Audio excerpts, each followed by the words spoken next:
says headed down south, but I doggone well know that Texas is not south. It's Texas.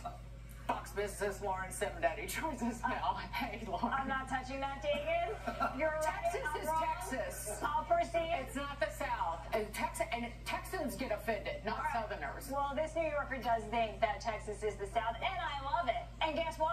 It's time to short the North, Chicago, and long Dallas, Texas. So the iconic New York Stock Exchange will soon officially relocate its 143-year-old Chicago branch, and its new site for digital trading will be in Dallas, Texas.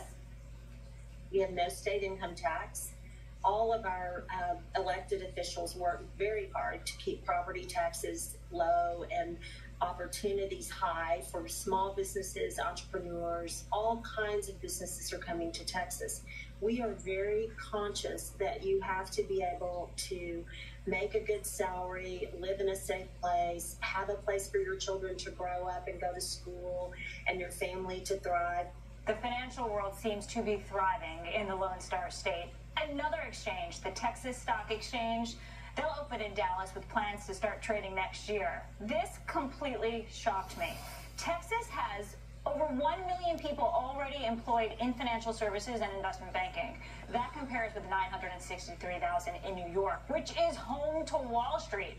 But guys, it's not just the big financials making the move, taking advantage of friendlier regulations and no state income tax. Many large corporations, from industrials like Caterpillar to tech giants, Tesla, Oracle, they have relocated to Texas since 2019, making the decision to ditch the high-tax, highly regulated states, Illinois, California, and New York. This in addition to the many who already call Texas home. Energy giants, airlines, more than 50 Fortune 500 companies are headquartered in Texas.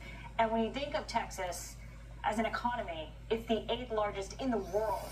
So that means it's bigger than Russia, it's bigger than Canada, and it's appealing to a lot of companies and people because the cost to do business is lower. The cost, and it's run by sane people. Thank you so much, Lauren. And a good labor force. Yes, fantastic people down in Texas. You do not want to make them mad, ever. Meanwhile, Chevron ditching California, can we all say hallelujah? The company's home since 1876 for, you got it, Texas. This split has been building for years. California's aggressive climate policies driving the two sides apart, like banning gasoline-powered vehicles. So all new cars sold will be electric by 2035. To make matters worse for Californians, the highest gas prices in the nation could be getting higher. Chevron also considering ceasing production at its California refineries, which account for about 1/3 of California's gasoline supply. So California and Gavin Newsom, don't be jerks and don't bite the hands that feed you. John, on this is how it went down. That when Chevron was getting ready to announce the decision that it was leaving California after more than 140 years, the CEO, Mike Wirth, tried to reach Gavin Newsom for about a week, more than a week. He finally texted him and said, "We're about to make an announcement. I'd like to tell you about it before you read it." And Gavin Newsom replied, "I don't need to talk about it. I'm good." Okay. Well, So there you go. again, and Mike Wirth told Governor Abbott in Texas, "I don't even need any incentives to get the heck out of here because it's run by a bunch of socialists." So it's not where he's going, it's where he's running from. Yeah. That is his motivation. Look, I'm a national business guy, and we've owned restaurants all over the country over the years and other businesses. I won't do business in California.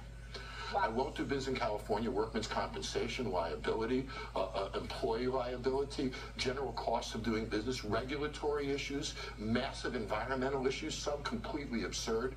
It is such a hostile business environment. There you go. Governor Newsom didn't care enough to take that call or engage in a conversation. When a state doesn't care about business, they lose business. Look at other states. Look at Texas. They have an orientation, a mentality to be business friendly.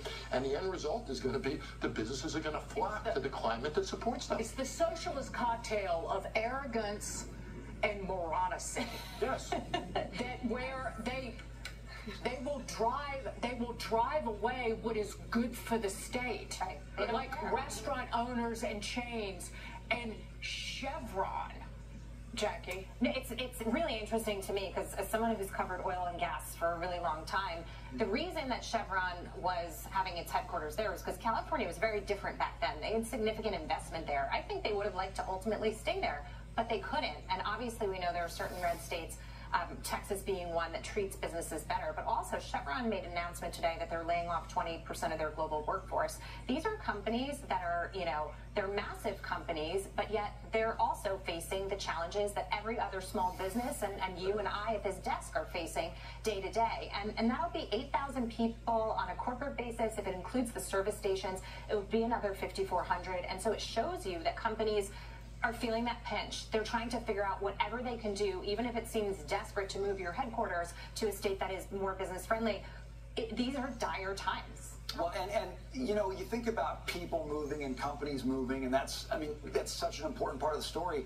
Then you think about like the infrastructure of capitalism actually moving, and that's a huge deal when you have companies saying we're not going to incorporate in Delaware, we're going to do it in Texas, or you have stock exchanges saying we're going to move out of Chicago and into Texas.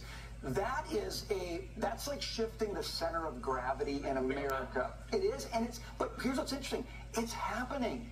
People have complained about these things for years, but it is actually now happening. And that isn't just like a little blip on the radar.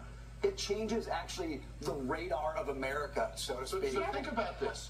Think about this. It's very costly to move.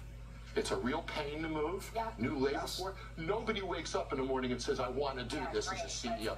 Think of how hostile the environment must be to cause a CEO to make that decision. Newsom sued Big Oil. I will not stand up for my California. I agree with you, but let's also throw Minnesota down the toilet with me as well. You're equally as bad, Brian. The only other thing I will say, fiduciary duty. And John, you know this. Every business, every company has a duty to make money, to do what's right for their shareholders. And if that is leaving hostile socialist states, then Dagan, so be it, and they do it. #1 consumer of gasoline, too, Texas. Coming up after the break, John, thank you so much. Lawmakers grilling Trump's education secretary, pick Linda McMahon, as the White House prepares to dismantle that department. Let's put parents in the driver's seat.